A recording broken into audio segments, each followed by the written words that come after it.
4.5 సంవత్సరాలలో గతంలో ఉన్న దానికంటే అప్పుడు 2 కోట్ల క్రాప్ లోన్ ఉంటే ఇప్పుడు 9.5 కోట్ల క్రాప్ లోన్ ఇవ్వడం జరిగింది. అప్పుడు 65 లక్షలు ఎల్టీ లోన్ ఉంటే ఇది 7 కోట్ల 55 లక్షలు మనం ఎల్టీ లోన్ ఇవ్వడం జరిగింది.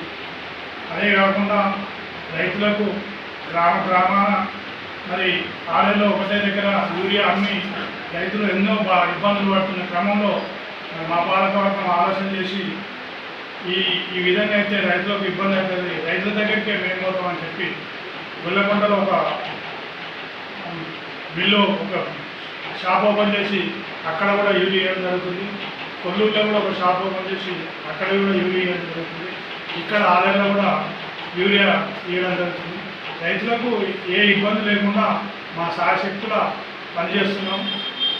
ఇంకా ఫ్యూచర్లో కూడా మ్యాక్సిమం ప్రయత్నం చేస్తామని కూడా కోరుకుంటూ ఈ ప్రాంతంలో మరి మేము తెలిసిన కానీ మరి గతంలో ఒక ఏ విధంగా అయితే మరి ఒక భూమి ఉన్న వాళ్ళే కాకుండా భూమి లేని వాళ్ళకు కూడా ఏదో ఒక సహాయం చేయాలనే ఉద్దేశంతో మాకు వచ్చిన ఒడ్లు కొనుగోలు వచ్చిన కానీ డబ్బులలో మరి పేదవాళ్ళైన మామూలుగా కూరగాయలు, టీ షాపు, బట్టల షాపు, మామూలు చిన్న చిరు వ్యాపారుల్లో కూడా 50,000 రూపాయలు లోన్ ఇచ్చి వాళ్ళను ఆదుకొని వాళ్ళకు భవిష్యత్తులో ఆదాయం చూపించాము.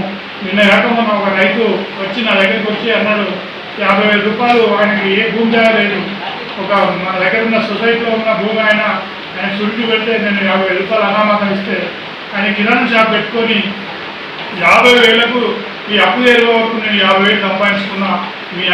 మీ దయ వల్ల నేను మంచి ఇక లబ్ధి పొందిన అని చెప్పడం జరిగింది. ఇది మేము నిదర్శనం అని కూడా రైతుల పరంగా నిదర్శనం కూడా చెప్పవచ్చు. కాబట్టి ఇంకా ముందు మీ సహాయ సహకారాలతో ముందుకు పోతుందని పిఎస్సీ